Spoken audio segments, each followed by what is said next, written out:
Howdy ho, folks. Welcome back to the Brinx Hearse podcast. My name is Ryan McNeil. Michael Frieri. Got another hodgepodge collage coming on for you. And, it's Mania week, so, we're going to get into Wrestlemania. But first, Mikey, should we give the people a little update on the BT&H challenge, do you think? I think so. I think if you don't remember, shame on you. Indeed.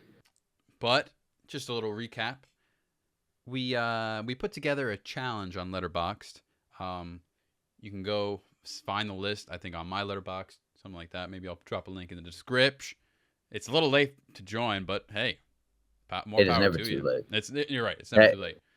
And quite frankly, both of us will probably be doing about 30 movies within the week in between Christmas Day and New Year. So it truly is never too late.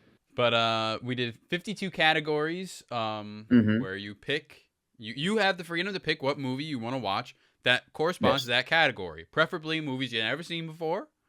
And you can't double dip. So, you can't have a movie count for two. Obviously, it could be a movie in theory that would, say we have a category that's watch a mafia movie and a movie directed by Francis Ford Coppola.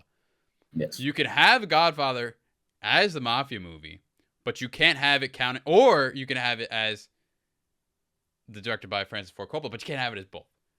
Yeah. We did that. I have a few Italian movies. Okay. On my list, but only one of them is used for watch an Italian movie. Right. Some of them are watch a movie with, I think, a number in the title, watch a movie, a long movie, stuff like that. But 52 completely new movies because sometimes, and the third member of this challenge currently, iDubbbz. He'll be on here he for was the telling wrap me up, recently. Yes, hopefully, fingers crossed. He was telling me how he. He gets stuck in the rewatches. He just keeps rewatching. Yeah. But the challenge, it keeps you on your toes. It makes you watch new stuff. And it's like anything with art, with food. Sometimes you gotta, there's some missteps to find the really good stuff. I've been pretty consistent in literally just solely sticking to the challenge. Well, across both my challenges because I also do the criterion. So there's always something new and refreshing to watch. I did throw in one or a few watches that one was for the Oscars catch up, and then I watched Moana 2 last week, which was that you didn't use that for a category. No, I didn't. So if it was 2025, I could use it for 2025, but oh, that's right, that wasn't this year though. Oh. Yeah. What you gonna do? But looking at my Letterboxd now, I believe there's only a couple things I see here that I've watched that aren't for the challenge. Yeah, but it's been but it's the same thing. It's been motivating because sometimes I on my Letterboxd.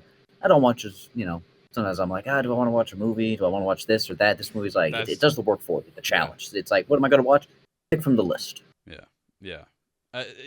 I've just been having just an inner dialogue just about every day or some few days a week where I'm like, do I want to watch a show or do I want to watch or do I want to bang out a movie? We were both on a pretty good hot streak in the beginning, and then we were well on pace. What am I at right now? 13, I think. I'm at 13. I watched 15 yesterday. So how many weeks are we into the year now? Oh, 3. Let me check. Well, around 14. I think we're around 14, 15 weeks, right? Yeah, I think so. Okay, I think I'm roughly on pace then. I'm just gonna do the math super quick. Hold on. But and you don't have to keep on pace, but it's and when you pitch it to people, one movie a week. How hard is that? One movie a week, people. This is the 16th week of the year we're in. This is the 16th week. Yes. Son of a bitch. Yeah. Okay. I was on a good pace, man. Now. Both of us were. iDubbbz was too. iDubbbz has fallen a bit behind. Ooh. But he's. I don't know. Hold on. What is he at? He might not see his family at all for the holiday season if he's willing to get that done. Hold on. I need to find. Last time I checked, he watched. He's not even on the. He's not even on the main Express page. That's right. He's not even on the main page. Most recent for on Letterboxd. That knows how long it's been. But I mean, he also. We were all, I think, pretty consistently with each other. I was very surprised that he was this into it. I was very happy to hear that. But yeah. Before He mentioned it last time, though. He recognized it. It's not like he's forgotten about it. Okay. He did print out his list. He was very diligent. Oh my god, it had notes. It was annotated. It was. I think yeah. he's putting it together just like as he wants to watch a movie, right? Because me and you, we made our list off the bat. That's another thing. You could either make it off the bat, or you can just make it as you go. And you can obviously change your list. I mean, my list to like some movies I've watched already completely different. Yeah. I just kind of like stay away from like if like say like when I want to watch Moana 2. If I just on a whim want to watch Moana 2, I don't try to sneak that in. I kind of just, if I make the list, pre my browsing for a movie, then that's good. But like, if I just want to watch a movie, I'm not going to sneak it in like as I'm watching it some way. Yeah. I don't know. Anyway, before we get into our recap, everybody get cozy and crack open a nice cream soda, baby. Ooh. What's the brand? Hold the label out. We got some Stewart's this week. I always fluctuate in brands. Well, I mean, I'm not drinking cases of cream soda a week, but like I go from Stewart's or Boylan's are good, and then there's some other brand that I like or Barks, whatever. But we got Stewart's, classic. Stewart's. Cheers. Cheers, everybody. Yes, that's a good glass too. It looks rich. I know. I saw this thing.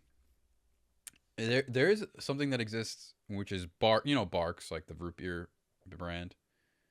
They have a red cream soda, and that's like cream soda. What makes it red? It's like strawberry syrup. I'm interested.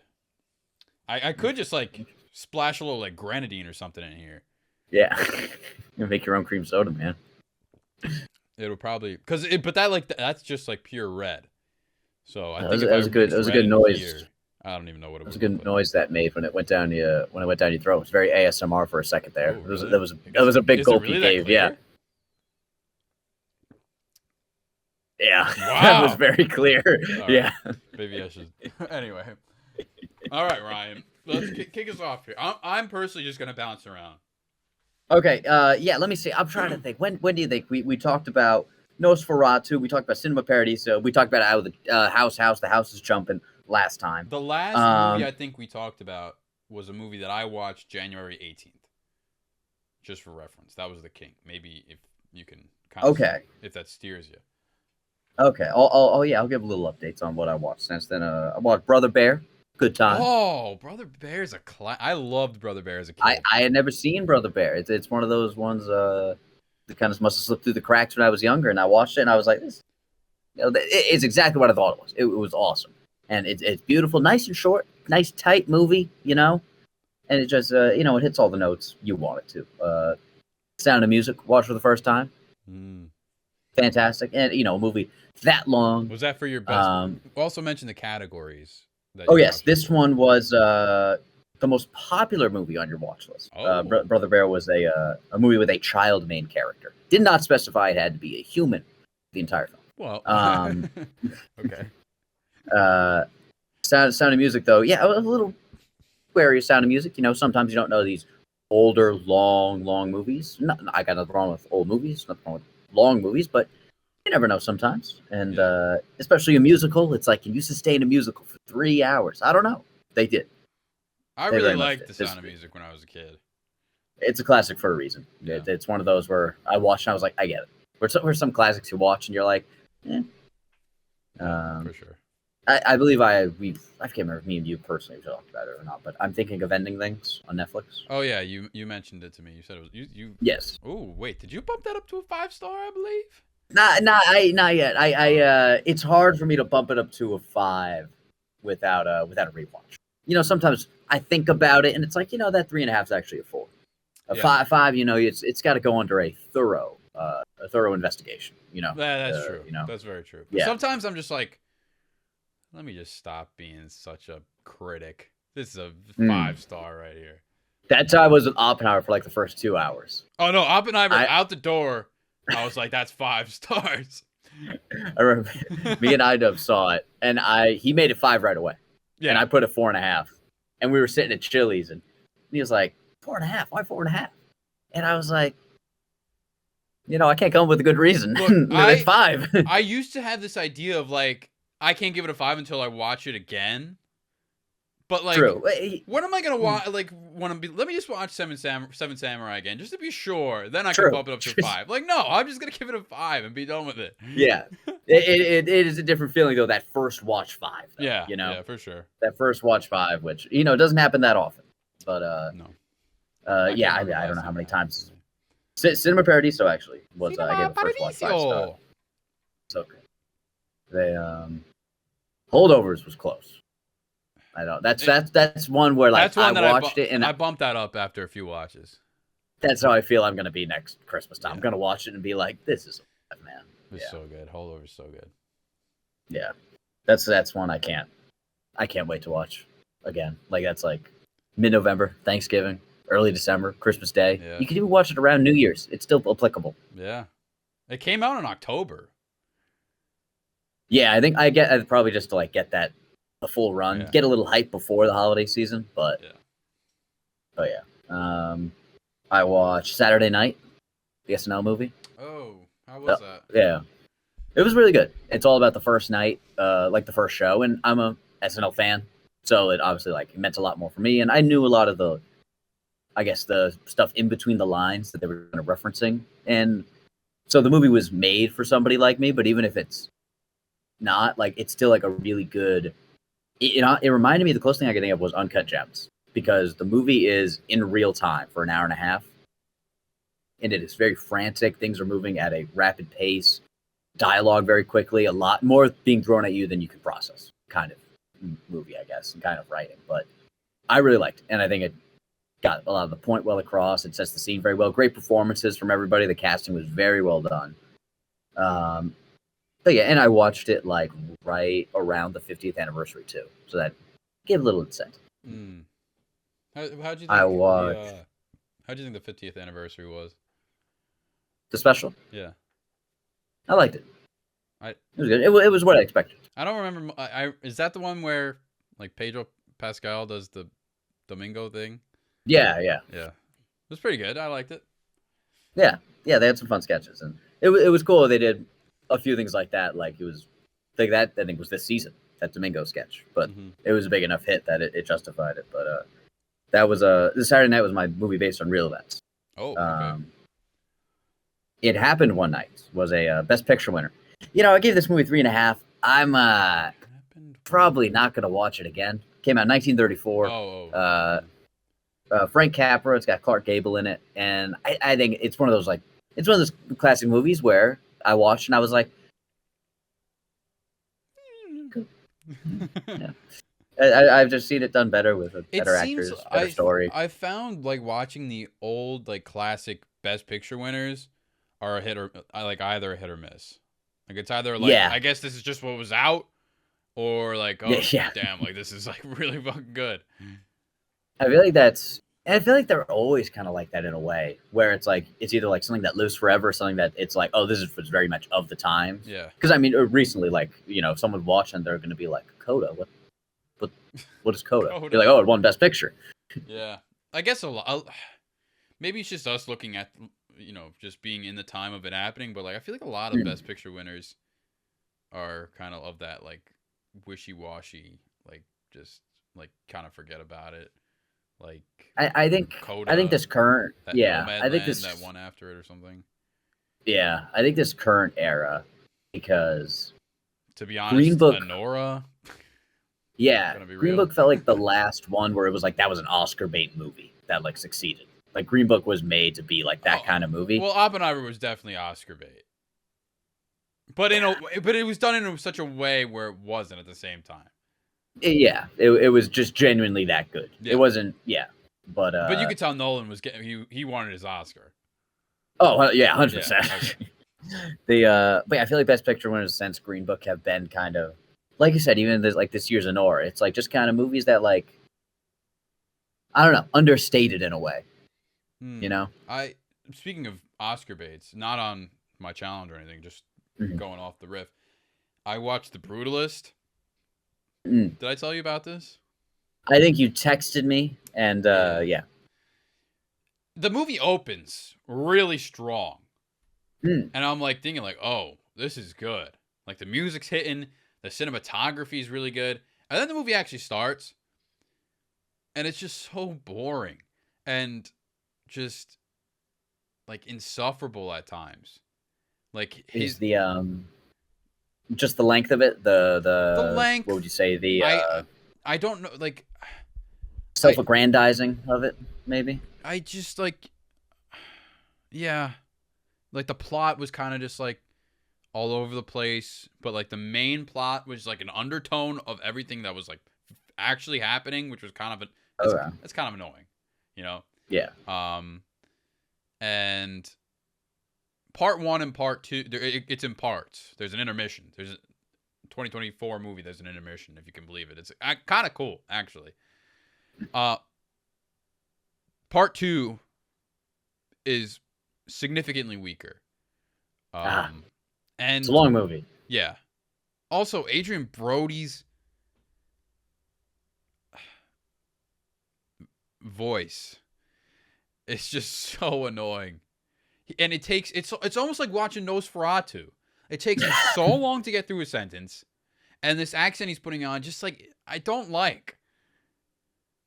And yeah, so That's a very. I mean, I have not seen it, but that's a good way to describe it of how how the speech pattern is annoying, because that's something that pissed me off about Nosferatu. yeah. Which I is was like, rough when he's the main character, yeah, and like I can't even yeah, stand when he opens his mouth. yeah, that is. But yeah. Anyway, sorry, kind of derailing. No, but no, there's no derailing on a hodgepodge. oh, true, very true. Yeah, I watched for watch a Netflix original. I watched a movie called Private Life, which I had never heard of until this challenge. It stars Paul Giamatti and Catherine Hahn. Okay. And it's about the two of them are a couple who are getting a little older, and they want to have a baby. They're trying all different ways to have a baby, and different in vitro stuff, different people carrying the baby. It's most of the film is about Paul Giamatti's sperm, which lets you know, yes, indeed, which is why I gave it such a high rating. 2018. Oh, okay. Yeah, it's a good time. I mean, it's incredibly well acted. I mean, it's Pauly G. But it's an interesting enough story. Good writing. It's all very. I mean, I don't know how to put it, because it's obviously it's not a comedy, but it feels real. It feels like real people. Like there's sweet moments, funny moments, a lot of sad stuff. It's a fairly serious story, though. It's a little stage play, but in a good way. It doesn't try to be anything more than it is. Okay. Yeah. I watch. What's that? I'm kind of interested in that. I think you'd like it.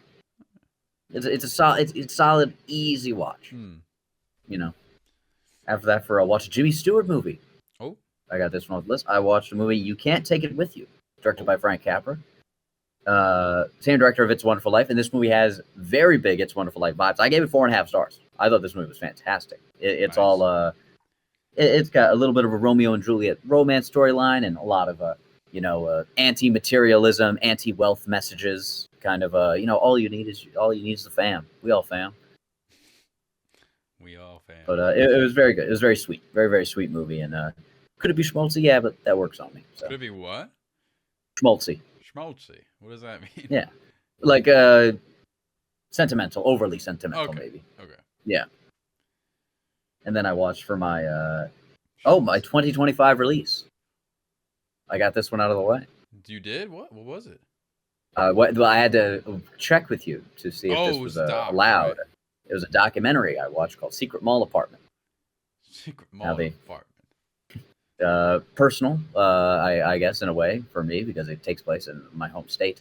Of a documentary about these group of people who lived inside the Providence Place Mall for a span of not full time, but over a span of 4 years. They had a secret hangout spot in the mall that nobody knew about. And I was able to watch this documentary in the mall, which they were hidden in, and a few of the people who were living in the mall were able to attend and talk about how they did it afterwards. Can I ask a question? Yes. What is the significance of this that it warranted a theater-released documentary? Well, first of all, it is a very good documentary. Okay. But I think it's a really interesting story. It's that people lived in a mall secretly. How did they do it? It creates so many questions that the documentary answers very well. How did they get in and out of the mall undetected? How did they get couches and televisions into the mall undetected? How did they live there for so long undetected? And it's everything is documented. This guy, they were all artists, so this guy was filming practically his entire life during this period of time. So all of this is incredibly well documented too. Maybe it's just one of those things I just gotta watch myself. Maybe, but it maybe. does seem and I mean, like something again, like MythBusters could like put out a video essay on, and that'd be that. Well, that was one of my worries going into it. Was I was like, does this have legs for an hour and a half documentary? And they do a good job at talking about other art projects they did, and different stuff about the group, other than just the mall itself. But yeah, and then I watched a movie starring a musician, which I watched. The Man Who Fell to Earth. Yeah, you didn't give a good score to this. I saw. I gave it 3 stars. It honestly could be lower, man. Really? It's on my list. Yeah, I'll keep it there, but because David Bowie sci-fi movie, I was like, sign me up, man. Like, let me see what this is about. It's very much a I don't want to say avant-garde, but a little bit gonna very don't do drugs kind of movie. You know. I think as yeah, you watch it and you're like, wow, that's what happens. But thank you for that synopsis. Yeah, there was some interesting stuff, I guess. Some interesting makeup. I guess my biggest disappointment was I thought at the very least the soundtrack would be David Bowie songs, and it wasn't. So that was a bit of a bummer. But yeah. Sorry. And then the most recent one I watched just yesterday was the Walter biopic, and I watched I had this picked out even before the passing of Val Kilmer. Rest in peace to Val Kilmer. And I watched The Doors. And I've been a big Doors fan my whole life. My mother's a big Doors fan, so I've always been listening to that music. And the biopic was good. It's the most 90s, 60s movie I've ever seen. Like, the movie making is very 90s. You know what I mean? And it's a very raucous interpretation of the 1960s, I guess I'll say. But it's a musical biopic. It follows every beat you expect it to, pretty much. The movie is a little long. That's one of its fallbacks, but Val Kilmer is fantastic as Jim Morrison. And, it's one of those formulas that is a formula, but it works. Yeah. So I'm not belly aching over it. Nice. But yeah, that's my most recent ones. Mikey, do you have any up. Do you have one picked out that might be your next one up? Because I know what I'm watching next. Ooh, let me see. Tell me, what are you watching next? I'm watching Rumblefish next. Ooh, yeah, Matt Dillon. Yeah. It just hit. Yeah. It just got it back on Prime, so I'm like, I got to do it right now. Okay, and it double dips for Criterion Challenge and BT&H Challenge. With all this chicken jockeying going around, I might have to watch that film. Oh, dude, okay. Let me tell you a story real quick. So embarrassing. Yeah. So embarrassing. So Friday, I had to go into school for a presentation. I don't usually ever go in on Fridays because I don't have class on Fridays. Tuesday, Wednesday, Thursdays. Yeah. And it was like a presentation. It was a 20-minute presentation at 12:40. So I'm done early. I just get back home. I get home like 3 o'clock or something like that. So not bad. Mm-hmm. And I keep seeing like videos about the Minecraft movie meal at McDonald's. And I'm like, let me just go drive. I got nothing. No one's home. I got nothing to eat. Let me just go drive over to McDonald's and see if they have it. Yeah. So I pull up. There's a big line behind me. And like, I didn't want anyone to know I was ordering the Minecraft meal. So I go as quietly as possible. I go, hey, do you guys have the Minecraft meal? And this lady goes, no Minecraft meal here. No Minecraft meal. Sorry. I'm like, dude, keep your voice down. I was so embarrassed. Yeah, there was like a group of girls behind me. I pulled right off. I didn't even want to order anything else. I just pulled out of the line. I was so embarrassed. No, Minecraft meal here. Yeah, so that That's happened. hilarious. I do really want to see the movie though. That might be my honestly, 20. It was originally my 2025 watch. Then I put in Fantastic Four. No, this is gonna be this my movie like 2024. your most anticipated movie of the year? It was one of them. It was one of them. Okay. I don't remember what number one was. It was. Neither do I. I feel like you mentioned it though. Yeah, it was weak. I did. I don't remember what my number one was. Shit. But yeah, that I think Super Mario Brothers movie was also one of your top anticipated a couple years ago. Yeah, it was my top anticipated. That was number one now. Yeah. I heard that one was good. It was great, but it was the year of Avi, so. Oh yeah, it otherwise would have won Best Picture. Yeah. I'm sorry. Yeah, actually, I don't think I put The Phoenician, whatever the new Wes Anderson movie coming out, on there. I didn't know this movie existed until like a month ago. Whoa, no. You told me about it pretty early, like a while ago, and then we didn't know when it was coming out, and then like we found out it was coming out 2025. So okay, maybe that's what it was. Is like I heard about like the casting of the movie. You or told something. me like Michael Cera was just casted for the next Wes Anderson movie. We didn't know what it was. Oh, okay. We knew the title, and Michael Cera was in it. Okay, I can remember saying that, but like, I feel like it was like a month ago. They like put out that release, like, it's coming out in the summer. It's like, yeah, what? But it's. So that probably my number one, to be honest, at this point. Yeah, I don't remember what I picked, but it's hard to pick anything over a Wes Anderson movie, honestly. Most years, and I really enjoyed. Anyway, I really enjoyed Asteroid City. Let's get into it. I'm honestly into what? It. Oh yeah, I didn't think your mic peaked. I didn't know what you said. Sorry. Should I even just start at where we left off, and just kind of go rapid fire and just kind of speak where I want? Whatever you feel like saying, whatever you think is worth it. All right. I don't know. I don't remember talking about this on the last episode. If we did, sorry. But we have David Lynch's Blue Velvet. This was pretty recently after his passing. Good. Not for me. Anyway, then I watched Mikey and Nikki, which I really liked. I don't know if it's with what's his name, Falk and Cassavetes. I don't think he directed though. Then we got Nosferatu on there. Talked extensively. Yeah. Oppenheimer and Nosferatu might be the most two most talked about movies on the pod. Same. I don't want to think about it ever again. Then I have The Wild Robot, which was cute, fun, but just a slightly above average movie. That was for my... Oh, I'm sorry. I keep forgetting to mention the categories. That's for my Letterboxd top 250 narrative films. Kind of crazy it's on that list, to be honest. Then we have After Hours, one of Martin Scorsese's earlier movies. Great. I loved it. And I watched it at 2 a.m. So it just like... perfect. It was perfect. And I honestly, like... It's so true. Like, for some reason, even if you're in your home or just, like, kind of, like, doing whatever, when it gets that time of night, things are just so strange. And you just can't explain it. It takes it over the top, but it just gets the movie perfectly.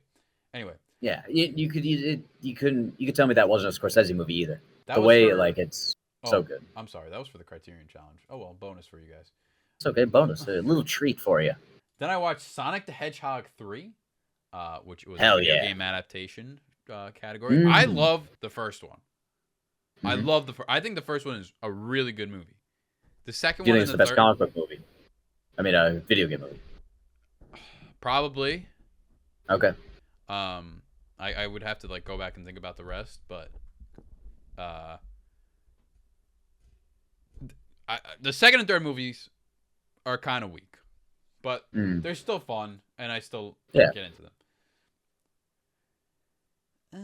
Then we have The Hateful Eight, which was really good. That was for watch a movie where it snows. One of my favorite categories I came up with. I just love these movies where it's just tapered back cast and setting, and it's just all about like just one night, shit goes down, and a twist like no other. Really good twist. It was a twist that was so sneakily like moved in there that like I thought I like forgot about that plot point. I'm like, I can't say it without saying it. Yeah. But like I almost felt like I forgot about that, if you know what I'm talking about.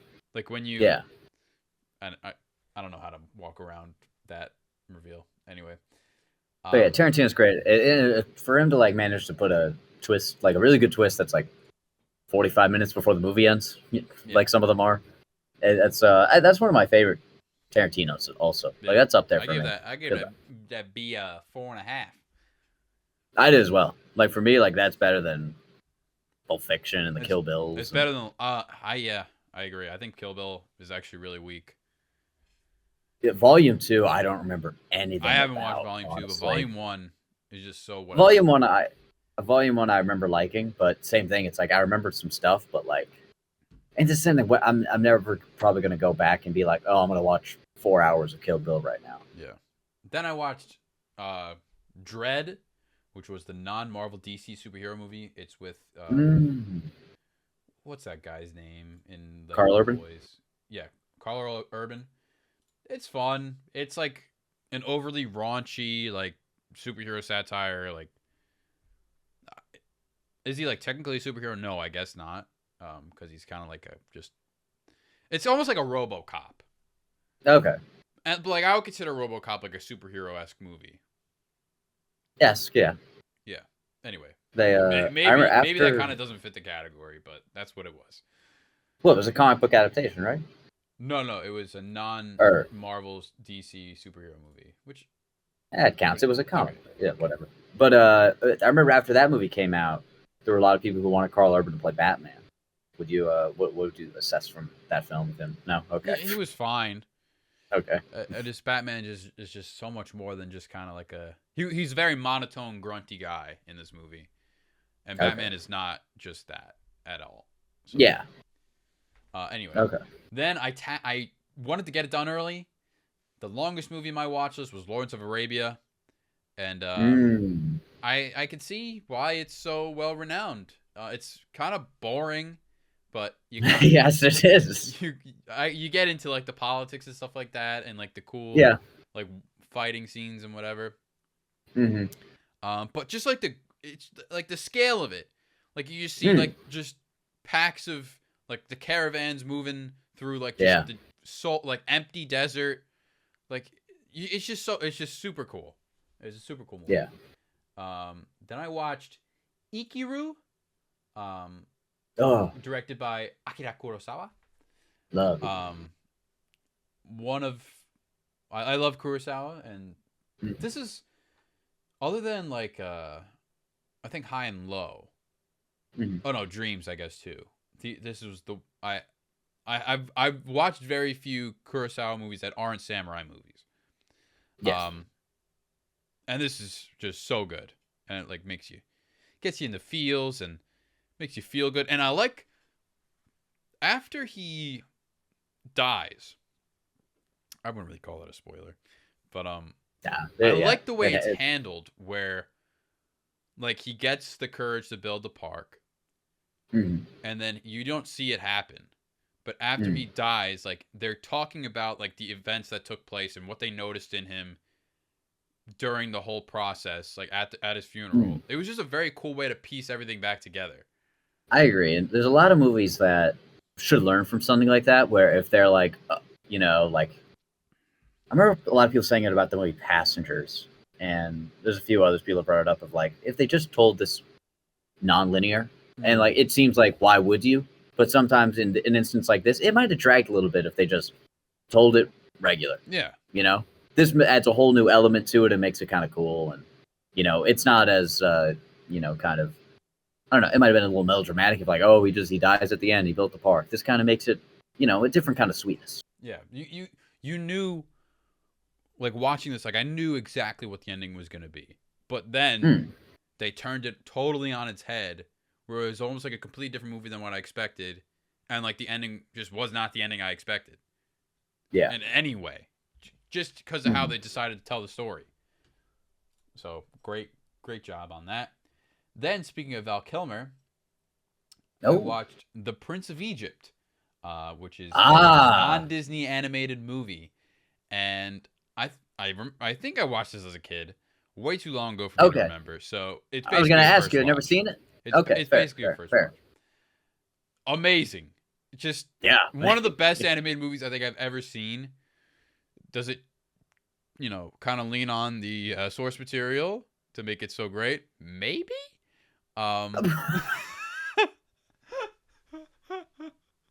The animation is still beautiful. Yes, the animation is great. I mean, the songs. Yeah, great song. I didn't expect it to kind of be a musical, but it was great. It was dark. It's one of those where it's a musical when it wants to be. It was dark. It was inspiring. It was beautiful. The voice acting is so great. A stacked cast. And yeah, it just drove it home for me. Man, that was a good one. Good source material. Then, what? I can't believe I said that. It leans on source material a little bit. The Old Testament, Mikey. I mean, look, is that not why people love? Is that not why it's so like? I know what you mean though. It's like like in the 50s when they were making those biblical movies. Yeah. It's like a big Ten Commandments movie. It's like people know what's gonna happen. Yeah. You just kind of have to do it. I mean. People pay to see a Red Sea parted. You just make it happen. Yeah. Okay. Anyway, then finishing it out, I watched Oh no, that's Criterion. But anyway, I'll talk about it because I liked it. Yeah, go for it. I watched Dazed and Confused. Hell yeah! And it was. I wrote a little thing under it. I don't really write things much, but I said nothing really happens. But that's kind of what I like about it. And it's just vibe, dude. A nice last day of school movie. Yeah. Nothing's going on. You're just kind of just watching these guys live their lives. And the way it's like put together is like people like are kind of coming and going. But like, say like Pink is off doing something and a group of friends are talking. Then he'll come in. A couple people will leave. Then it opens up another story with him and another person. Like it's just so interwoven so well. Yeah, and it's barely a movie, kind of. It's barely, but that's what I love about. I've seen this one probably. This might be in like my top 10 like most rewatch movies. Oh wow! I absolutely love Dazed and Confused, and because it's just so easy. Yeah, it's just so accessible, and like you said, Ed, like kind of it's like who's the main character? Like Pink is the closest thing, I guess. He's listed like the kid as the main Mitch. Character. The kid Mitch is pretty close. Yeah. The younger kid. I liked him. I liked him a lot. Yeah, but yeah, they bounce around. All the characters are likable. Everybody feels pretty real. Yeah. Like it's such a good vibe, and you can relate to everybody. It feels like high school. Yeah. So I think there's like, it's like a gimmick now at this point. The one-shot take movies. Mm-hmm. And it's like noticeably gimmicky. I think movies should try to do this a little more, where it's not one take, but like just the way things are moving kind of feels like it. Obviously, it being over one day does help. But like just like the way, like I said, like the way like you see like a group of friends, and then like these guys will go off there, you follow them, or like some guy comes here, and like just like new interactions are happening seamlessly. Yeah. So, that was really great. Ryan, how do you know how your list is stacking up currently ranking wise? I do have a ranking wise. I do have a ranked version of my list. Ooh, I haven't done that yet. I should do that. Cinema Paradiso has been the only 5-star. I do not have 5-star. That is at the top. I do not have a 5-star. Not yet. But not yet. I'll just quickly riff it off because it's only 13. Yeah, go for it. Number 13, Nosferatu.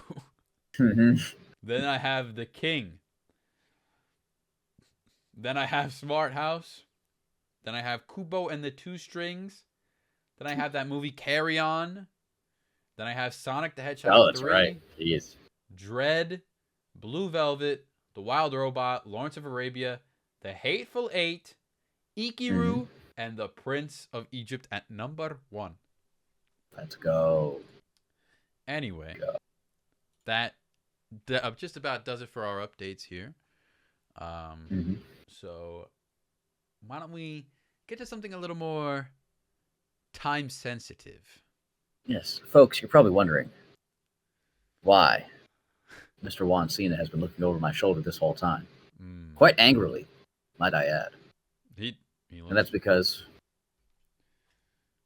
Juan Cena wants to let you know that WrestleMania is this Saturday and Sunday. On Easter. On Easter Sunday, baby. Anyway. Lots of folks. Think of all the wrestling fans who will not be with their families because they have to go to Las Vegas to watch WrestleMania. Oh, well, I'm not going to Las Vegas, but it's at we're celebrating at my aunt's house. And I'm saying, let's just get a good, eat, dessert. After that, I'm out of here. Yeah. I mean, actually, I will say, the card for night 2, I can roll in later than scheduled. That's That's shall we start from night 1 to night 2? Yeah, let's do it. So we're just gonna go off. Okay. The card. Pull the card myself. Yeah. Starting us off, a match that is a little lukewarm to the fans. I might feel a little bit that way, but it's also my probably third highest anticipated match of WrestleMania, and that is Jey Uso and Gunther. Kicking it off, which is, I think, the best spot for this match.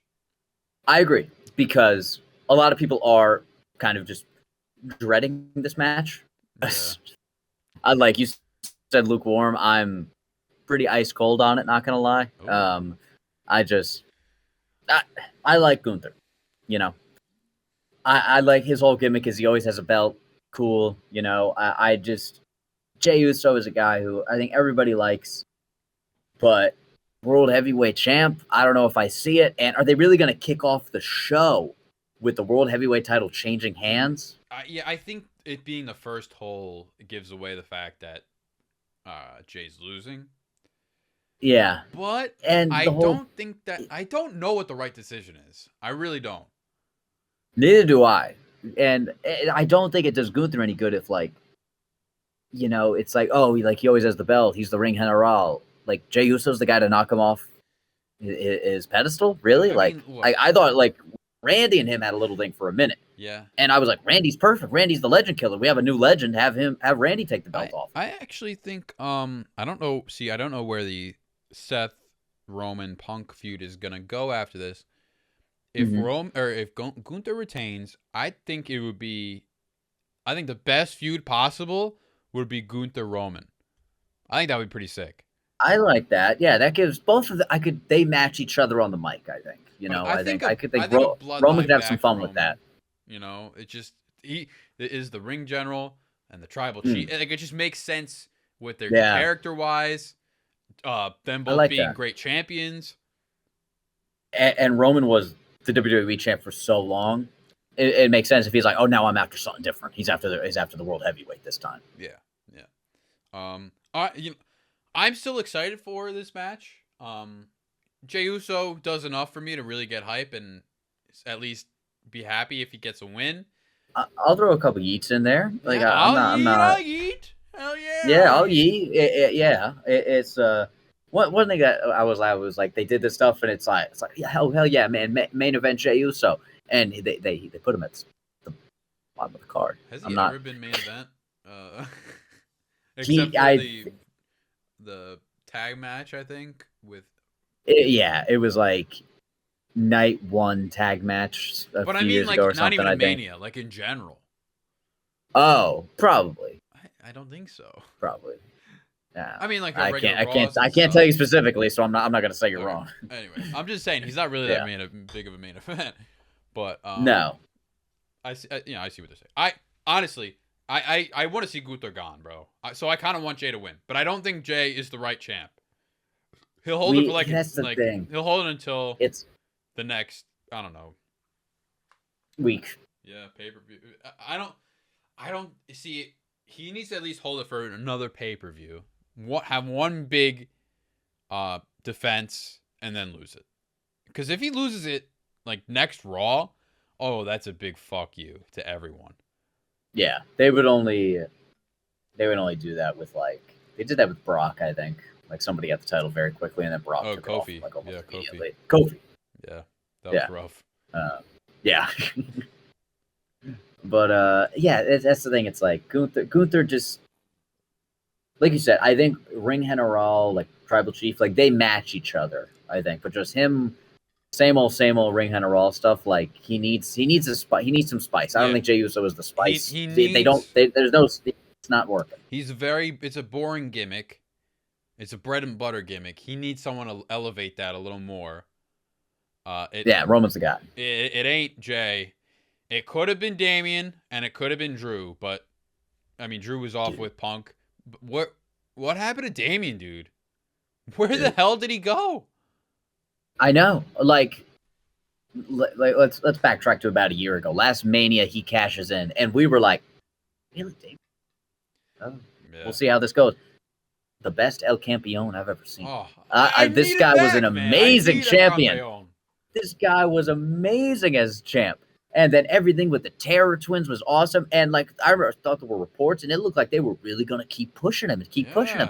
And then he went away. Like he just vanished. Like, and he had the thing with Gunther going on. Like he really good feuds, really good on the mic. He got transferred to SmackDown. He got transferred to SmackDown after the Raw Netflix, and SmackDown right now sent to Siberia.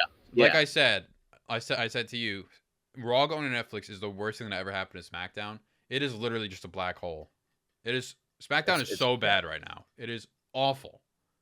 Yeah, and it clearly just in terms of resources and writing too. They're clearly putting so much into Raw. You know, I understand why, but yeah, don't do that to Damian. Man. I do think there is an oversaturation of talent as well, which doesn't help anyone's case. It's just a matter of right person, right time. Fair. Yeah, and I mean that just shows we'll probably be at the point again in 5 years where they're scrapping for talent. But I mean we can go back to 5-6 years ago as well when they were scrapping for talent. But in between, there was a period of time where this company had said, "Edge, we don't need you anymore." That's how much talent has been on this roster over this period of time. I mean, just look how stacked the Royal Rumble was. Well, albeit a little disappointing Royal Rumble, but how stacked this most previous Royal Rumble was. You thought this Royal Rumble was disappointing? A little bit. For the outcome or in general? In general. I think the whole show played a part. Okay, all right. Anyway, I meant just the Rumble match. I thought it was a good match overall. I was fine with it. I think there was just with the amount of names that were in it. I think it maybe it was overhyped. Okay, all right, fair enough. For me, I don't know, but I liked it, but fair enough. All right, anyway. But yeah, World Heavyweight. Like, I don't. Shall we give a prediction after each? Yeah. I'm gonna say I predict Gunther. I would rather it be Jay, but honestly, I don't think either is the right decision. True. If only there was a briefcase. Wait. Oh wait, they wasted that. Wait. Could it be? Well, just say it. Guys, come on. Feed me more.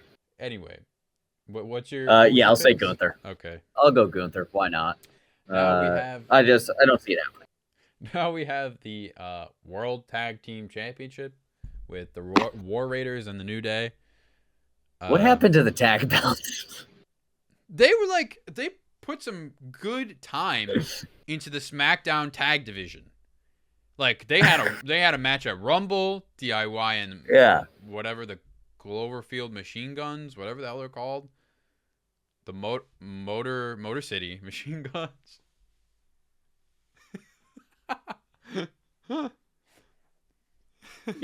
Good name for a punk band, the Cloverfield Machine Guns. That's pretty cool. Anyway, and like you give the match you give this the spot. You don't give your better division the WrestleMania spot. Just because a It's heel like, turned New Day, let's be honest, that's why. Which no one cares about. Let's be real. they really didn't Because build off Biggie ain't this in in it. any So way. yeah. Yeah, I don't unless know. Biggie intervenes Yeah. and this is his return to the ring, no I one's gonna remember I this guess match. the New Day wins. But I would say so too. Yeah. yeah. Okay. Then we got Jade Cargill versus Naomi. Kind of interesting here. We got a little bit of a little story. Yeah. Are you caught up on what's going on there, Ryan? Yeah. I'm just Okay. thinking who I'd rather see win. I want to say Jade. Yeah, I mean, it's one of her first matches. Is it her first match back? I don't know, but yeah, I think she definitely needs the win. And then kind of just move on to what's her name, Belair. Yeah, Bianca Belair. I don't know about you. I am very excited for Rey Mysterio, El Grande Americano. In terms of pure wrestling, this might be the best match of the night. Yeah. Like, yeah. It won't have the same kind of theater, but both of these guys are great technical wrestlers. This is gonna be really good. Yeah. I hope it's a mask for mask match. Ooh, yeah. And Gable's the best. I don't know if I said this to you, but I don't know what happened to him after Sami Zayn, quick Sami Zayn inter-IC feud. What happened, man? Chad Gable was so hot. Yeah. And then, I get it. Braun Breaker comes in. You want to give the new talent, this up-and-coming star, the belt. But, dude, it was right there. It was right there.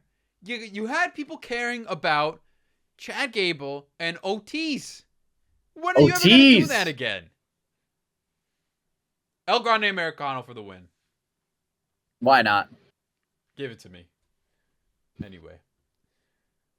Now we have LA Knight and Jacob Fatu. This will be a fun one. It'll be fun. I don't know if their styles mix, though. Fair. I mean, who does Jacob Fatu's style mix with, though? He's such a bruiser. No, Jacob Fatu, he's not a bruiser. He's like an explosive, high-flying. I don't think LA Knight kind of just can't compliment that. Okay, I see what you mean. I guess just Fatu's size. I guess more so what I'm saying. Because they're both bigger guys. Yeah. Only so much room in that ring. Yes. Good point. I definitely think Fatu takes the win.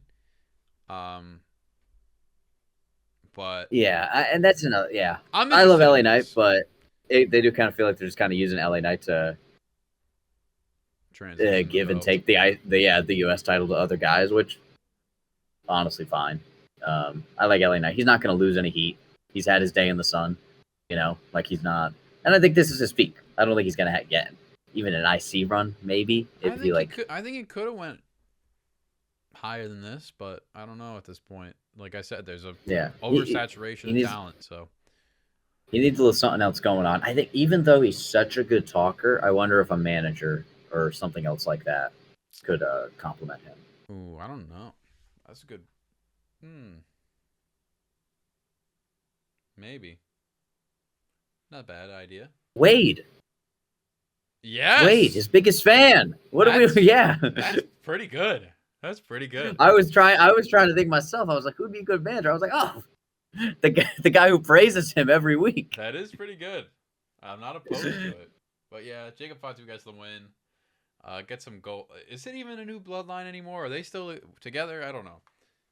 I don't know how the last time Tonga Loa was on my TV, but Jacob Fatu. Where's he been? Tribal Chief Tonga. I'm excited to see what Jacob Fatu looks like, because I feel like for almost a year now, every time we see Jacob Fatu, we're like, this dude's getting bigger every time I see him. Yeah, he tends to fluctuate. But anyway, now we got the WWE Women's Championship match with Tiffany Stratton and Charlotte Flair.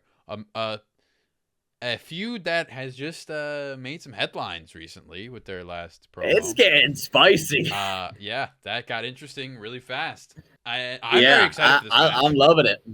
I think this match makes so much sense. I'm super excited. I will be honest. I actually think Tiffy is the one being exposed over Charlotte. I think Tiffy's mic work needs a lot of work. Charlotte obviously was flustered and panicked with that Kaiser line, but other than that, she has been pretty like evidently trying to bury Tiffy. But her mic work is definitely so much like light years better. I actually think Charlotte Flair might be my favorite woman star on the mic. Really? Wow. Yeah, I like her. This past promo was horrible and a really ugly spot, but I think Tiffy is being showed up. Wow. I don't know if I'd say showed up, but I think they're bringing out the best. I think they're bringing out the best in each other. I think she's exposing her greenness. Like she still has like that rookie feel. She's trying to make like these digs to get like a crowd reaction. They kind of come off as a little cringy sometimes. Personally, that 0 for 3 line was great. Man, that was such a good line. That was such a good line. Definitely great. But like the second to your daddy Ric Flair line, yeah, that's just low hanging fruit. That is the least original thought anyone could say to Charlotte Flair. Yeah. Anyway, I'm saying my piece. What do you say? With this one, I think because there is a lot of heat on it right now. Charlotte's coming back. I think they do give her the belt, honestly, on this spot. Because it might be her last title run. And I think they continue this. Tiffy might have it back by SummerSlam, or if not sooner than that. But I think it ends here, their feud. You think so? Yeah, I think I don't know how deep the issues are running for them to go so off script, but I don't know if Charlotte would be willing to work with her again. I think if this is where it ends, I still would say Charlotte wins, and I think sooner rather than later we need the Strapley feud. We need Tiffy and Rhea, the two polar opposites, to have a feud together. I think. Oh, yeah, that would be cool. Because they had a cool little thing going, kind of where they were both champ, and they were just kind of constituents in a way. They didn't have any beef. They would show up together and didn't have any beef with each other. But I think a feud between the two of them would be tremendous. I actually have an interesting idea. Okay. That obviously it never goes well when it happens, but I think for the women's division it would be kind of cool. One, Liv Morgan should not have lost the World Heavyweight belt. She should have held it through Mania, and this should have been a unifying match with Liv Morgan winning both belts. Because she's won. So only that's kind of part of her gimmick. Like she has all these belts where she really doesn't have like the skill to back it up. She's kind of just taking cheating her way there. She's an opportunist. And she has like all these belts, and everyone's like, "What the fuck?" And I think she's your best women's star right now, honestly. I would say, I would agree. I mean, Rhea Ripley is. I mean, like Rhea's bigger, Rhea. but that's the thing. She's just consistent. But Liv has just been on such a hot streak where right now she's outshining Rhea, in my opinion. I can agree with that. Rhea's consistent, always there. And I think Tiffy Liv would have been cool. Tiffy Liv would have been cool. I wonder if one of them who has to turn face there though. Well, I would say Tiffy would be the face. Yeah. I don't know. I feel like she's better as a heel. I think Liv's I think Liv's too undeniably heel. So, true. That's fair. Tiffy has always kind of been in a gray area. Yeah. More so than some others, but Liv, Liv is just an absolute menace in the best way possible. Yeah. now let's get to the main event of the night. That is the triple threat match with CM Punk, Roman Reigns, and Seth freaking Rollins, baby. For custody of Paul Heyman. We the ones, you the twos. Yes, this is going to be legendary. This is going to be a fantastic match. It's going to be great theater more than anything. Yeah, with these 3 names. I originally wasn't that excited about it. Because I'm like, I feel like there's great set feuds there, but only separately. I think that's too much interweaving storytelling where it kind of messes it up. But I actually think now that Reigns, I don't know now, because I actually feel like it felt like at one point in this triple threat, it was Seth and Punk kind of putting Roman to the side, and Roman putting Punk to the side. But now with this heated up Roman Punk stuff, Seth is kind of put to the side going into this thing. He's kind of an afterthought. Yeah, and I think, I don't know, there's a lot of different ways you can look at it. And like you said, the way like your mind kind of changed, I think it's almost similar to the tag team match last year that we had night 1 of Mania, where there were 4 individuals and they all had stuff with each other.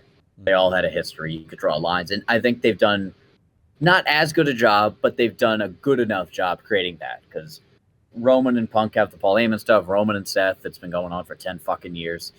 And Seth and Punk have their thing going on, which has been going on since Punk returned to the company almost 2 years ago. So I think, and I mean, it's 3 guys who it's just based off of like, oh, it's the 3 biggest stars, 3 egos. They can make it work on its own that way. I feel like, but I mean, match-wise, too, I think they're going to all complement each other pretty well. I mean, Punk and Seth, I think, are a match made in heaven, even if they're both a little older. They're all old. But they are. All 3 of these guys are fairly old. But I'm really looking forward to this one. And it's another one where, like, I mean, does it have to be Punk, I think? I honestly don't know.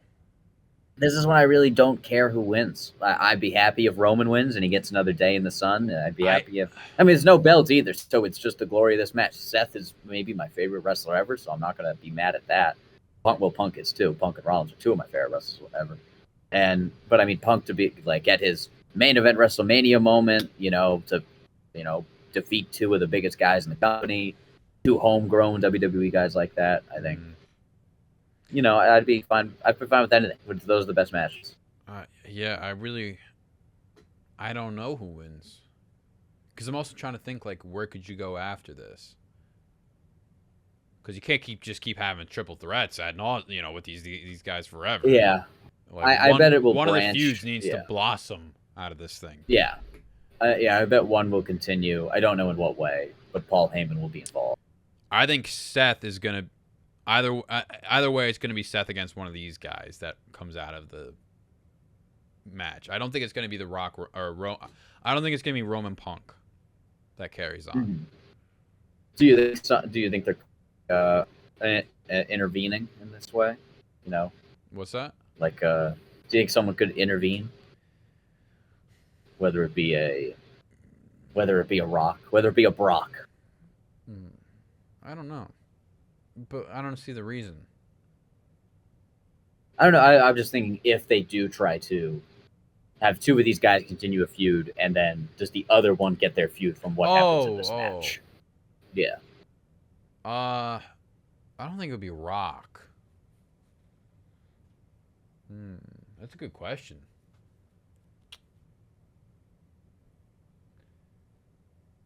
I think the guy as a quickest. What's that? Go. No, you go. I think the guy that honestly makes the most sense, just off the top of my head, is just Drew again. Fair. Because Drew. I mean, Drew lost his belt to Roman. You can swing that. You can obviously swing the Punk thing. And did Drew Rollins ever? Yeah, Drew won the belt off Rollins last WrestleMania. Oh, that's right. Yeah, so Drew has history. Man, Drew just has. Or Drew's just a punching bag, dude. Yeah. I mean, They, look, the match made if this was heaven, it would be Dean Ambrose running down that ramp. Yes, dude. But I texted you. That kind of shoves Punk out of the picture, but yeah, but what you gonna do? I texted you that the other night. I was like, Triple H comes out and goes, "Oh, this is now a fatal 4-way." Ambrose music hits. Woo! That'd be sick. Feeding families, man. I hope we get like some big surprise like that. Yeah, that would be cool.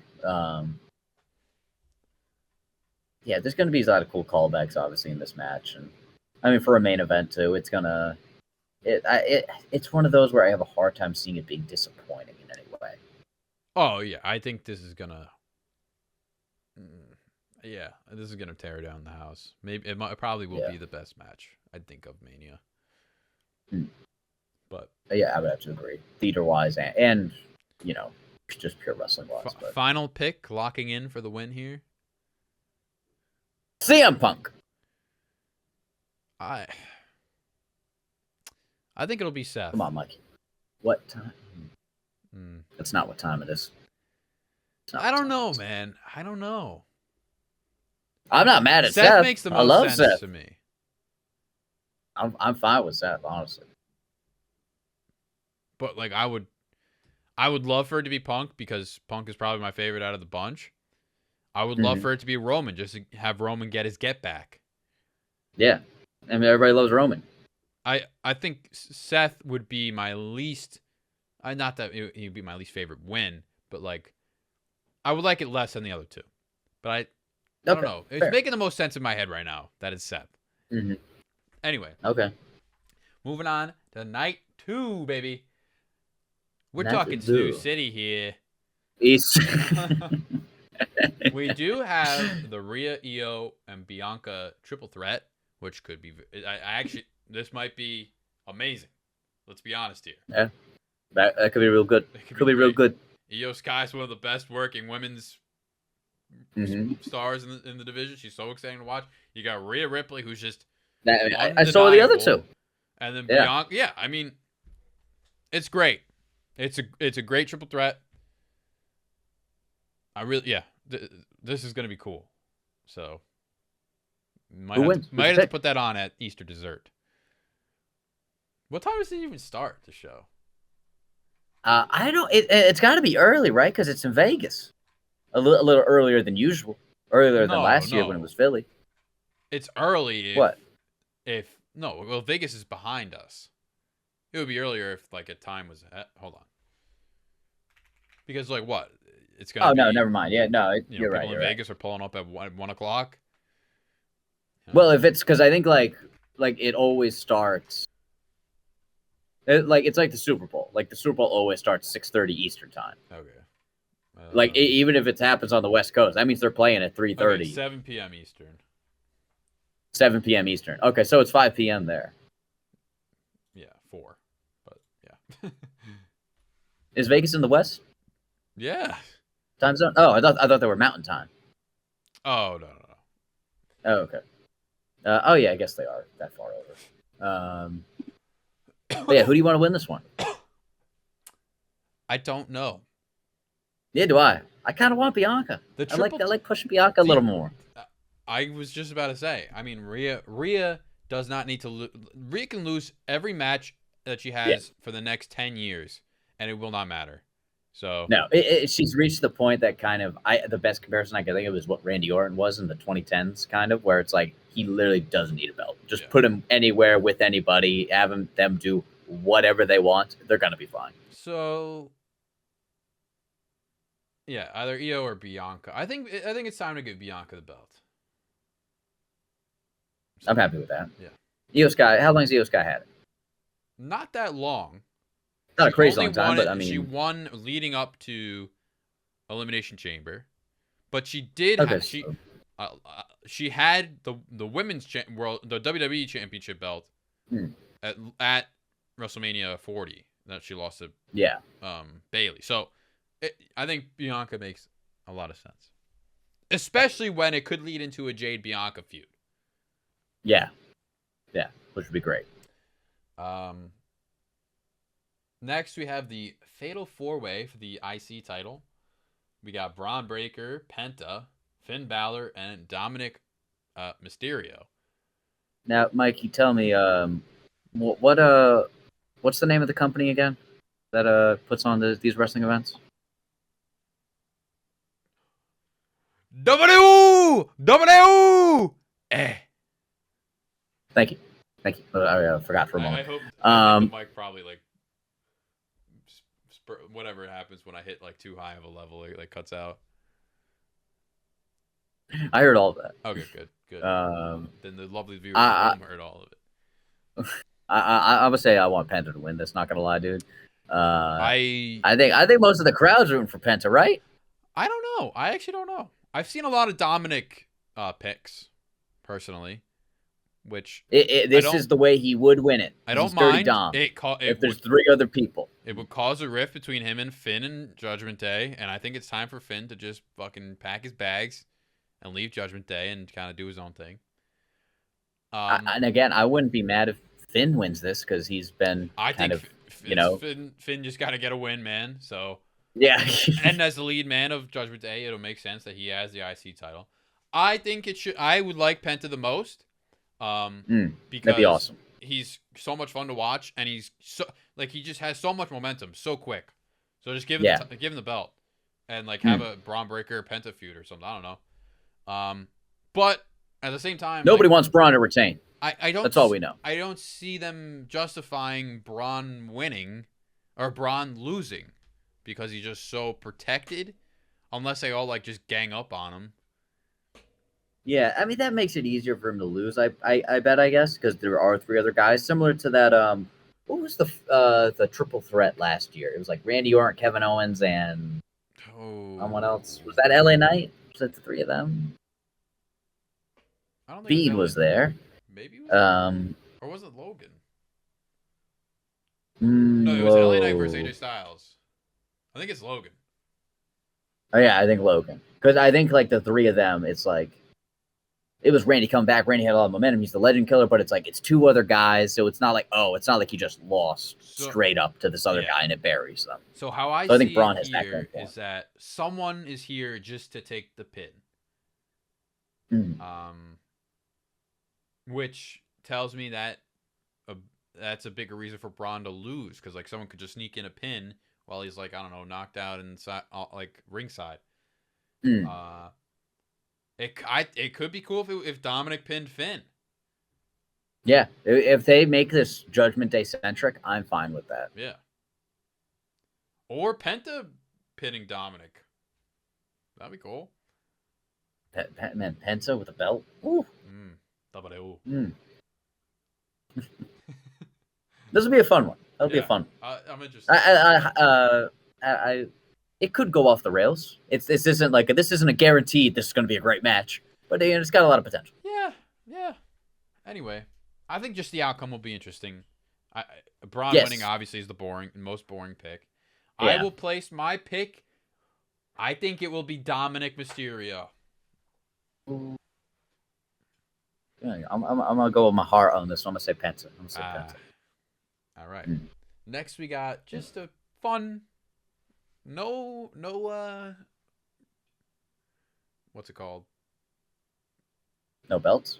No belts. No feud or anything. Just a fun match with AJ Styles and Logan Paul.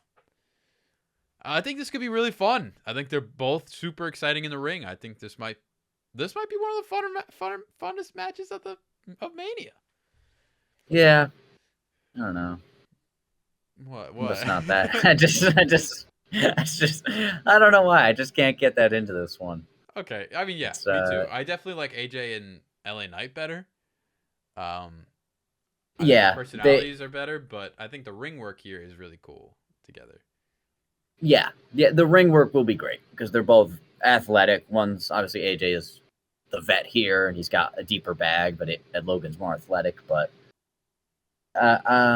yeah, I don't know. I feel it's just sometimes Rey Mysterio, Grande Americano. You can watch. I feel like I'll be able to watch that without the feud, and you could love it. Still, it's still gonna be just a classic match. This one I feel like needs a little more a little more build up for the common fan, I guess you could say. But I mean, regardless, it'll be a good match. Yeah. It's the lack of belt doesn't help it, but you can't win them all. Next, so yeah, I guess I'll go AJ to win. That's it. Yeah, I'll go AJ too. All right. The Logan got a lot of belt action this last year, so. Yeah. Next, we have another word for Extreme Rules, and that's a Sin City what do they call it? Fight. Sin City Street Fight. That's Damian Priest and Drew. In theory, this would be really cool, but why in theory? Because it's Damian Priest and Drew, but like it's so low stakes.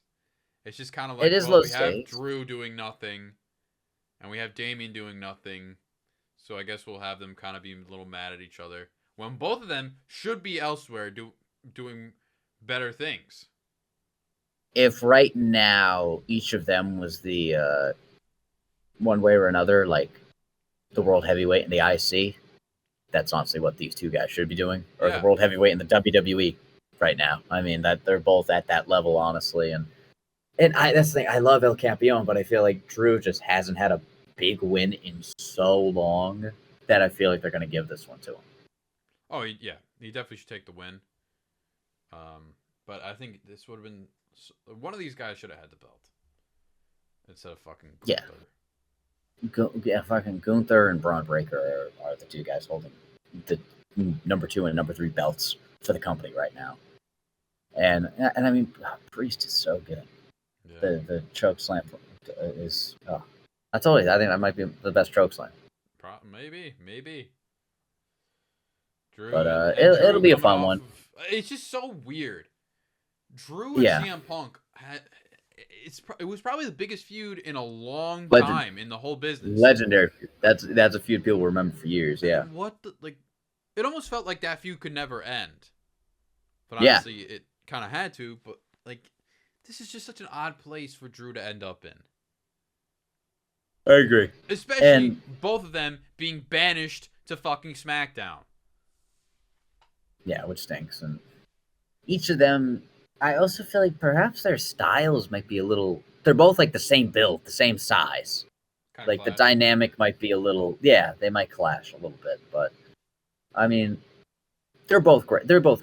Oh yeah. I mean, they're both fantastic. So I mean, it'll be I'm curious how I give Damian Priest a real great, proper, non-Judgment Day WrestleMania entrance though.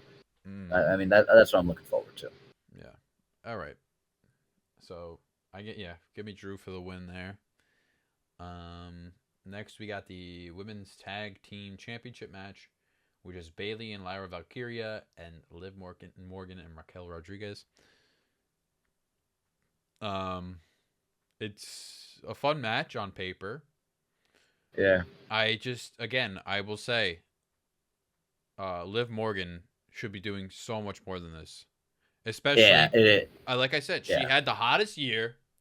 She is your best women's superstar.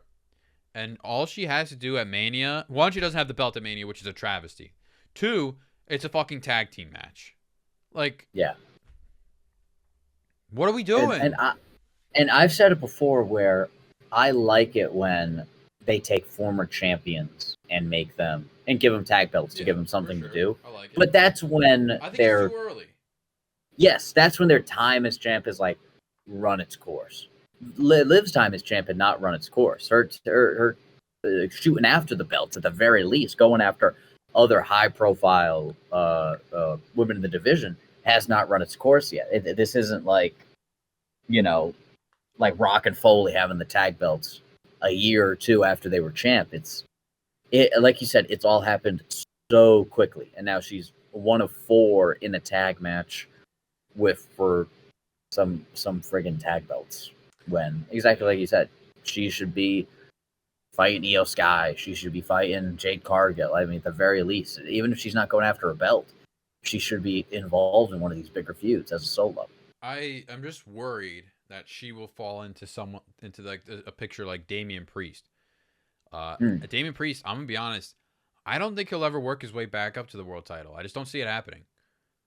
And, It'll take a long time. You're right. Yeah, and you got Charlotte Flair back.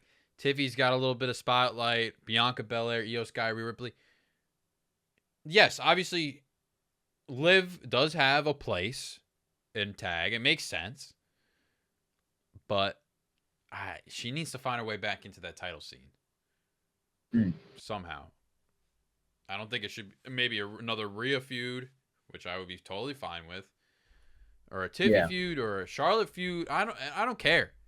Put her anywhere and it'll be fine. Yeah, like you said, she's so hot right now. You can't kind of just plug her anywhere, and it'll work. That's why this tag thing is working right now. But she's obviously worth so much more than that. Yeah. In terms of what she's done for the company over the last year and a half. Yeah. All right. Let's see. What is our time right now? We are at 1 hour 21. Hell yeah. And it is time for the biggest match of the evening. John Cena and Cody Raheem Rhodes, baby. Cody Raheem Rhodes. What are we thinking here? What are we? Sorry, I was lost in the eyes. Is that Grande Americano behind him as well? I'm not sure who these other gentlemen are, actually. I'm not positive. Well, what do we think of rolling in here? You know, overall the Cena heel turn I was very, very happy with. It's something I've been waiting for him to do for years, and I thought it was kind of the last stone in his Infinity Gauntlet. You know, in his career, he hasn't had a great heel run, and I think it would be a great thing to have towards the twilight of his career here. And his promos have been good. I think him and Cody's back and forth has been pretty good, and there hasn't been as much of it as I wanted there to be. As I said, I mentioned to you that last year when The Rock went Final Boss, it was about, I don't know, a couple months maybe before, he was on every Raw and every SmackDown. He was at that WrestleMania kickoff event. He was cutting promos on the friggin' Pat McAfee show. He was everywhere, and they didn't get it right away. It took them a couple times to really nail down what they wanted the Final Boss to be, and I think Cena could have benefited from that. And I mean, I think it's working. His second and third promos as heel I like a lot better than the first one. The first one, like Cody Rhodes came out and said, a little too whiny, which I agreed with. But I think second and third, like, very, very good at manipulating the crowd. And I thought it was, the more he laid out his reasoning, I guess you could call it. I like the direction they've taken him as a heel. And one of my favorite things was because every fan was like, "Oh, heel Cena. Are we getting new merch? Are we getting new music?" No. Comes down the same merch, the same music, because that's a great heel move there. He didn't give the people what they want, which I thought was a great touch. In terms of this match, it's I had mentioned this to you a few months ago, before the Cena heel turn, I think, before this was even a thought. Was like, you had mentioned, like, what if Cena and Cody? And I said, I might have to re-white balance my TV. That might be the brightest match I've ever seen with those two bodies wrestling each other. I might need to change the exposure. But it will be a very, very good match. We've seen Cena wrestle at Rumble, Chamber, and now this, correct? That's it, right? Yeah. Yeah. So, and the other two things, obviously, it isn't a solo match. So, I'm looking forward to it a lot. I am really torn on what I want to see happen, because I think they are gonna give Cena the 17th title. Yeah, I think that's a lock for me. They need him. I think. Do you think what's that? Do you think it's gonna happen here? Yes, and I think it has to happen. Okay. I think you lose a lot of momentum if you just lose. True. As the biggest heel turn of all of professional wrestling, he has to win. Yeah. And I think it's time for Cody to give it up. A whole year is great. It's been a full year. Yeah. It'll be over a year, because it's already over a year. But yeah. And listen, with the whole build-up, it's very hard to show up what happened last year. Very hard. Because I think that was the greatest build-up to a WrestleMania ever. And it was the greatest WrestleMania ever. Yes. I don't think, as a kid, if I were a kid during last year, I don't think my brain would be able to respond to what's going on. It was this good. Like, I think I would, like, seize. Yeah. Just so amazing. Like people hate on The Rock all they want. He gave us the best WrestleMania build-up and the best WrestleMania, all because of him. He did. Kind of being selfish, and all because of us. But yeah, The Rock, he played into it perfectly. Cena, obviously, this heel turn was a little more calculated, last minute, but calculated. And you kind of already get the character. He already makes sense. I think he already made sense like right out of his first promo. I do. How do I feel about both of us feel about Cody being the guy that heel Cena has to run through for 17? I mean, look, he just had the biggest win ever at WrestleMania.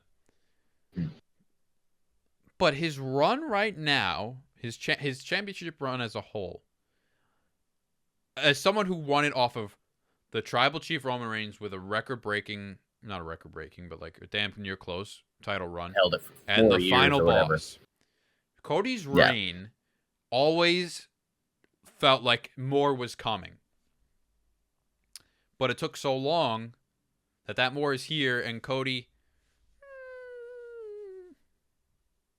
I don't know. And obviously the build-up is so quick. They haven't had chemistry yet, I don't think, is what I'm saying. I don't think they've had the time. I agree with that. And where last year it was a lot easier because Rome and Cody had worked together the previous year. They had worked together a bunch before already, so that was already there. Rollins, same exact thing. Him and Cody, Rollins and Roman. And The Rock is The Rock. So you didn't really need to worry about that.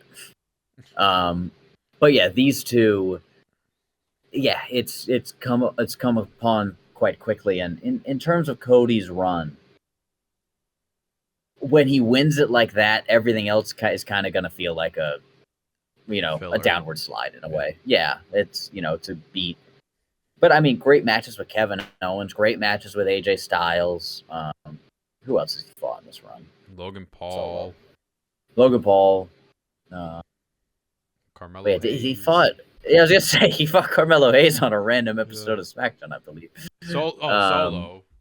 Most forgettable thing. Yeah, all the Solo stuff. I don't know what they're even doing with Solo these days. Is he fighting Solo?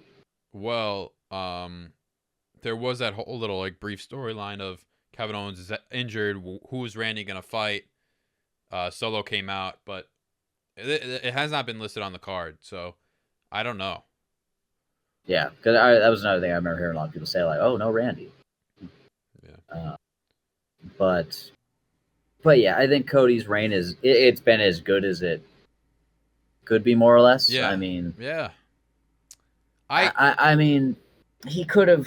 I mean, there could have been a McIntyre, I guess. There could have been a Damian Priest, I guess. But for sure. I mean, he still worked with some top tier talent: Kevin Owens, AJ Styles. It's been 1 year, and I mean, when you're the champ, you're not gonna like reinitiate any big solo feuds with basically starting in October, November, because they basically take November, December off, and then it's into the Rumble, Elimination Chamber, and all that. So So I mean, he only had maybe 6 good months really to get like some good feuds, and he got some good ones in. But I can understand what you're saying. Where I don't know, you wish like Cena's 17th, it should be someone a little more built up, maybe a title run a little more built up, maybe. I don't think Cody's the problem. I think it's just the feud in general has not. Like, you had 3 promos together. Yeah. No. Like 1.5, actually, to be honest. Oh yeah. Yo, you mean like both of them in the ring together? Yeah. Yeah. Not even 3. But Yeah, they Sorry. Excuse me. I. Whew. Also, the third promo they had, the last one. They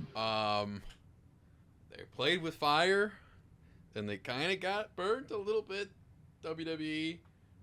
With what? They clearly didn't want Cena to really go all in on Cody, because they knew it might derail their plan, and it kind of did, because I don't know if you caught it, but during Cena's last promo talking to Cody, the crowd started cheering for Cena. And kind of undoes the heel work a little bit, to be honest, because all of his promos like that, he's never like this, like, oh man, like, come on, like, why are you bullying me, man? I'm gonna squash you. You don't, it's never like that. Like, he goes at these guys as a babyface. So he's kind of just what he was before, a little bit, in a way. His ideas are different, but the crowd, or the way he's interacting with other people, with other wrestlers, are the same. That's a good point, is that his interactions haven't changed, where it would have been more heel if he, like, refuses to talk to him, like, but not like saying refuses to do the promos, but in a way, refuses to do what is expected of him. Because that'll piss off fans even more. It doesn't give the fans what they want. Oh, Cena's not going to talk to Cody. But yeah, I think you run that risk with anybody, someone like him. I mean, I think it happened with The Rock, even like some Final Boss stuff where he was getting cheers a lot of the time, just because he said a really great line, a really funny line, and it's The Rock. But again, Cena they just didn't have enough time to find their footing in terms of what this heel Cena is. And how long do you think heel Cena will last? Let me ask you that. Let's say Cena wins the belt. Where do you see it going? His reign or his... Or how like all of it. Ooh. How would you book it? That is a good question. Because he's not going to retire a heel. No, for sure. Definitely not.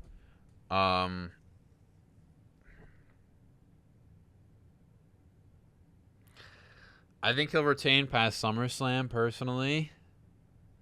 And then lose it at, like, Survivor Series, I guess. Okay. I could see that, Survivor Series. And then, like, use the rest of that time to kind of redeem himself. I think that's how the story will end. He'll, like, kind of redeem himself. I don't know if it'll end up, we'll see, like, a Rock Cena match. I think Randy will be the redeemer.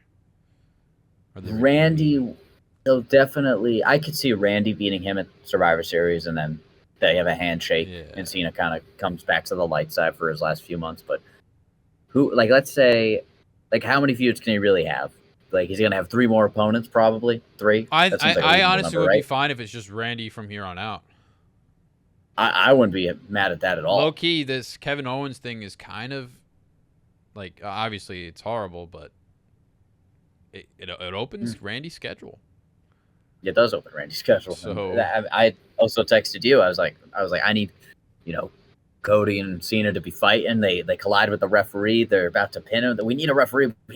And it's Randy that runs out in a referee's uniform. Because what do you think Cody does if he loses after this? That's another good question. It's like both of them are in almost untenable situations where that's why part of me wants Randy to interfere and cost Cena the belt, because then that just kicks off that. Cena doesn't need the belt. Cena and Orton don't need the belt to have a good feud, obviously.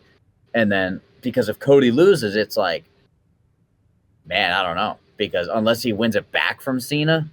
But it's hard. It's the same as the Roman problem. It's like, how do you go back down? But Roman had more history with other people. But I think I don't think Cena can lose this, because it's, again, his last time.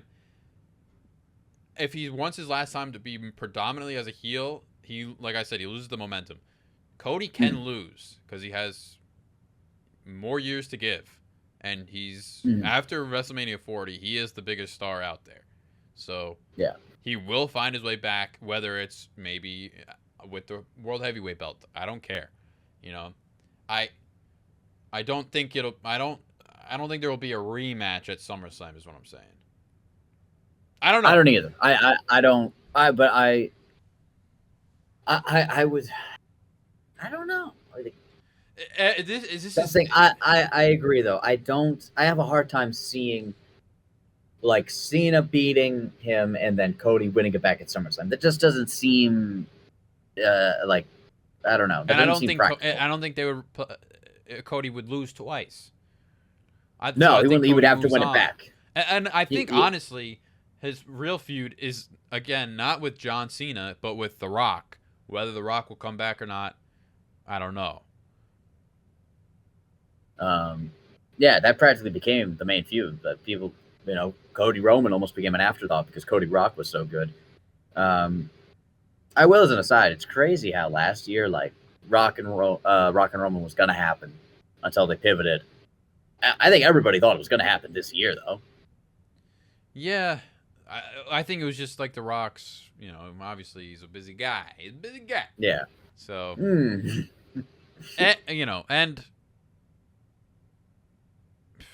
yeah, I don't know. But yeah, everything since the We Want Cody movement, the entire landscape of WWE has changed drastically. After this match, I do not know what the state of the company is going to be. Like I don't know what.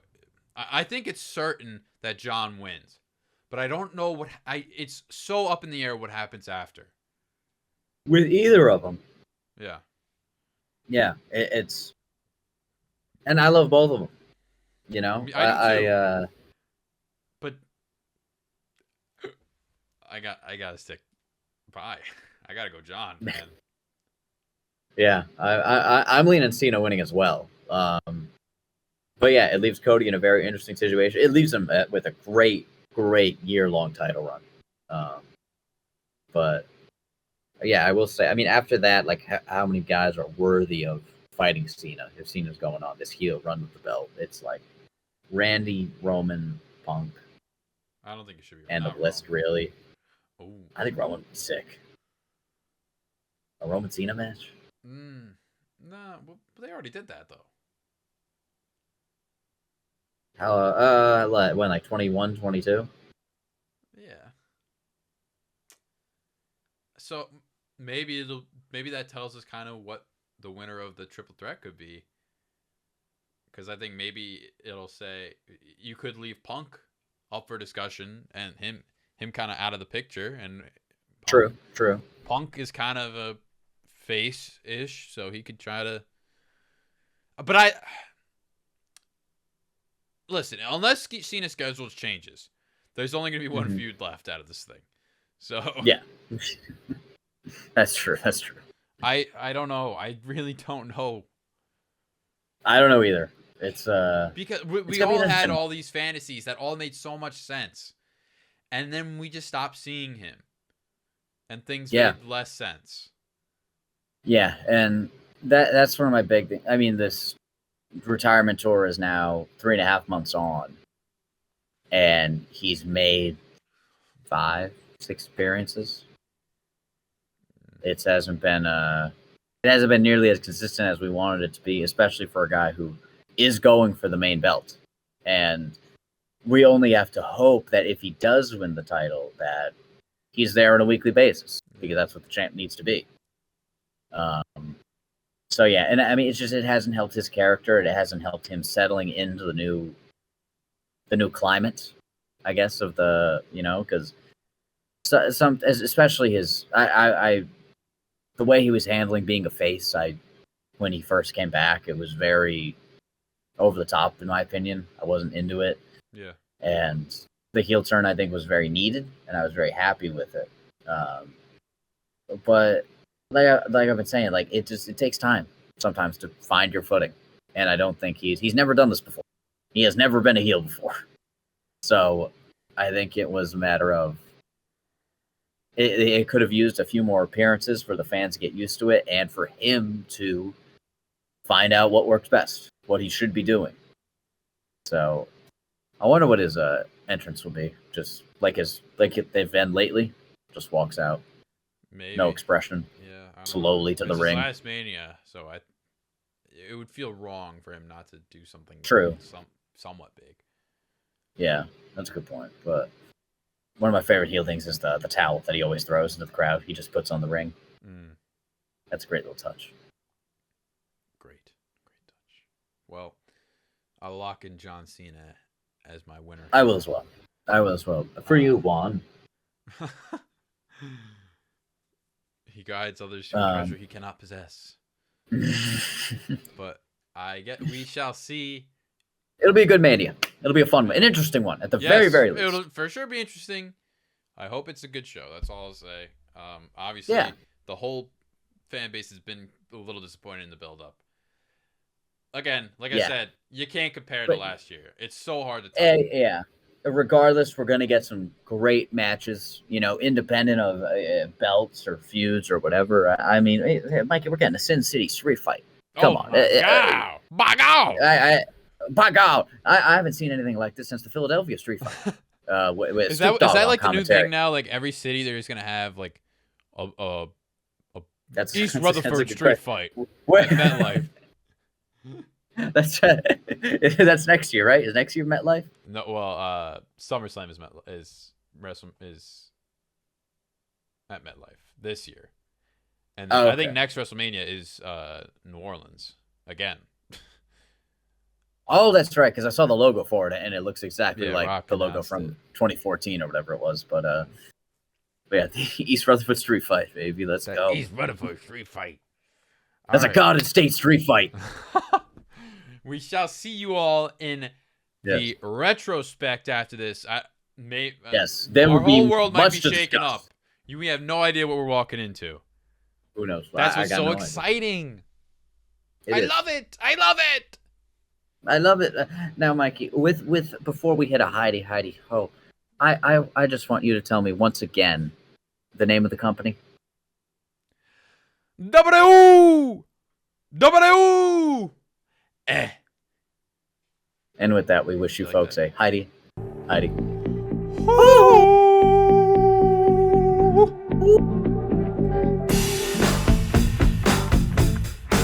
Oh, give it a soul shimmy.